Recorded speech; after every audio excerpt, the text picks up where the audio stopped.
Hi friends, welcome back to our channel. అందరికీ good morning and good afternoon friends. ఎలా ఉన్నారండి? అందరూ బాగున్నారా ఫ్రెండ్స్? నేనైతే బాగున్నాను. మీరు బాగుండాలని అయితే మనస్ఫూర్తిగా కోరుకుంటున్నాను. ఇక్కడ రెసిపీ వచ్చి చిక్కుడుగాయి ఆలు కర్రీ అయితే చేశానండి. చాలా సింపుల్గా కారం మసాలాలన్నీ కూడా చాలా తక్కువగా వేసి పిల్లలు కూడా తినేటట్టు చేశానండి.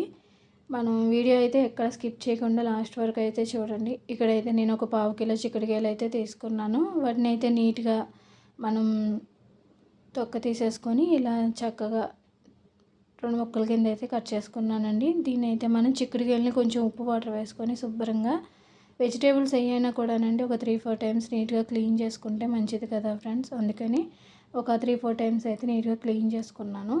తర్వాత వచ్చి ఒక 2 ఉల్లిపాయలు, కొంచెం వెల్లుల్లిపాయ, ఓన్లీ వెల్లుల్లిపాయ మాత్రమే దంచి వేసుకుంటున్నానండి. మీరు కావాల్సిన జీలకర్ర, అల్లం అన్నీ వేసుకోవచ్చు, కానీ నేనైతే ఇక్కడ వెల్లుల్లిపాయ ఒకటే దంచి వేస్తున్నాను. ఒక 2 టమాటాలు అయితే తీసుకున్నాను టేస్ట్ కోసం.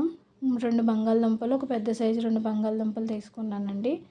ఇక్కడ నెక్స్ట్ ప్రాసెస్ వచ్చి కర్రీకి సరిపడా ఆయిల్ అయితే వేసుకొని ఆయిల్ కొంచెం వేడైన తర్వాత మనం దీంట్లో కట్ చేసుకున్న ఆనియన్స్, వెల్లుల్లిపాయని నేను దంచి వేసాను. ఒక 2 పచ్చిమిర్చి అయితే తీసుకున్నాను. మనకి ఆనియన్స్ అనేది మంచి కలర్లో వచ్చేంత వరకు కూడా ఫ్రై చేసుకోవాలండి. మనకి ఆనియన్ తొందరగా ఫ్రై అవటం కోసం ఇక్కడ నేను కొంచెం పసుపు, టేస్ట్కి సరిపడా ఉప్పు అయితే తీసుకున్నాను. మనం మూత పెట్టేసుకుంటే మనకి ఆనియన్ అనేది మంచి గోల్డ్ కలర్లో ఫ్రై అయ్యేంత వరకు కూడా ఫ్రై చేసుకోండి. ఇక్కడ నేను ఆనియన్ ఫ్రై చేసి ఇక్కడ మనం మూత పెట్టేసుకున్న తర్వాత మళ్ళీ ఒక్కసారి చూస్తే ఆనియన్ అనేది కొంచెం ఫ్రై అయ్యింది. తర్వాత దీంట్లో మనం కట్ చేసుకున్న 2 టమాటాలు అయితే, ముగ్గిన టమాటాలు అయితే తీసుకున్నానండి. మనకి చిక్కుడుకాయ బంగాళదుంప కర్రీకి చక్కగా ముగ్గిన టమాటాలు అయితే గ్రేవీ కూడా చాలా బాగా వస్తుంది, టేస్ట్ కూడా చాలా బాగుంటుందండి. ఇక్కడైతే నేను టమాటాలు అనేది మనకి మగ్గాల్సి ఉంది కాబట్టి మనం ఒక్కసారి టమాటా వేసేసుకున్న తర్వాత చక్కగా కలిపేసుకొని మూత పెట్టేసుకుంటే టమాటా కూడా మనకి మగ్గిపోతుంది. ఇక్కడ టమాటా, ఆనియన్స్ 2 కూడా చక్కగా మగ్గిపోయినాయండి. మనం ఇక్కడ చిక్కుడుకాయలు అనేది ఒలిచేసుకొని క్లీన్ చేసుకున్నాం కదా, వాటిని దీంట్లో వేసేసుకోవాలి. కొంతమంది అయితే చిక్కుడుకాయలని ఉడకబెట్టుకొని తర్వాత దీంట్లో వేస్తారు. అలా కాకుండా ఇలా కూడా టేస్ట్ చాలా బాగుంటుందండి. ఇక్కడ నేను చిక్కుడుకాయలు అనేది దీంట్లో వేసేసుకున్నాను. ఇక్కడ మనకి చిక్కుడుకాయ అనేది కొంచెం పసరు కంపు పచ్చివాసన కింద వస్తుంది కాబట్టి ఇక్కడ చిక్కుడుకాయ అనేది మనకి ఆయిల్లో కొద్దిసేపు అయితే ఫ్రై అవ్వనివ్వాలండి. చిక్కుడుకాయలు వేసుకున్న తర్వాత మొత్తం అంతా కలుపుకొని ఒక్కసారి మూత పెట్టేసుకుంటే చిక్కుడుకాయలు అనేది మనకి చక్కగా మగ్గిపోతుంది.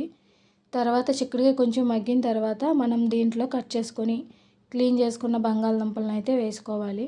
ఇక్కడ నేనైతే 2 బంగాళదుంపలు తీసుకున్నానండి. మీరు బంగాళదుంపలను ఉడకబెట్టి కూడా వేసుకోవచ్చు, లేదంటే మామూలుగా కూడా వేసుకోవచ్చు. ఇక్కడ నేనైతే మామూలుగానే వేసాను. బంగాళదుంపలు కూడా కొద్దిసేపు ఫ్రై అవనిచ్చేవాలి.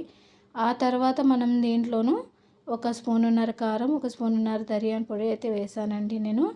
వేసుకున్న తర్వాత మనకి ఇక్కడ ఈ మిశ్రమం అంతానికి కూడా మనకి ఇక్కడ చక్కగా కలిసేంత వరకు కూడా కారం మసాలాలన్నీ కూడా కలుపుకున్న తర్వాత మనం మూత పెట్టేసుకుంటే ఇక్కడ మొత్తం చిక్కుడుకాయకి బంగాళదుంపకి మనం వేసిన కారం మసాలాలు చక్కగా పడతాయండి.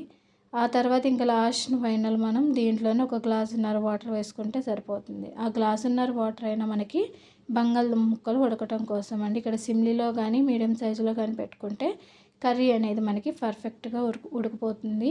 ఇక్కడ మనం వాటర్ వేసేసుకున్న తర్వాత మళ్ళీ ఒక్కసారి అయితే కలుపుకొని మూత పెట్టేసుకుంటే మనకి ఫైనల్ అయిపోతుందండి. ఇక్కడ మనకి బంగాళదుంప చిక్కుడుకాయ అనేది మనకి చాలా తొందరగానే మగ్గిపోతుంది, కానీ బంగాళదుంప మనం ఉడకబెట్టకుండా మామూలుగా వేసాం కాబట్టి కొంచెం టైం తీసుకుంటుందండి. ఇక్కడ మనకి చక్కగా కర్రీ అనేది ఇలా దగ్గరగా ఎగిరిపోయింది.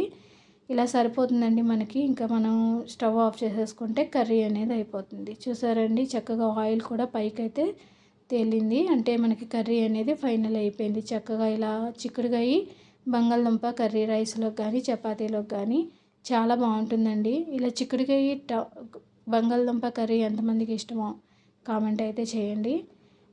ఓకే ఫ్రెండ్స్, ఫైనల్లీ నేను చేసిన ఈ చిక్కుడుకాయ బంగాళదుంప కర్రీ అయితే ఎలా ఉందో లైక్ చేయండి, షేర్ చేయండి. మన ఛానల్ అయితే ఖచ్చితంగా అయితే సపోర్ట్ చేయండి. Thanks for watching. Bye friends.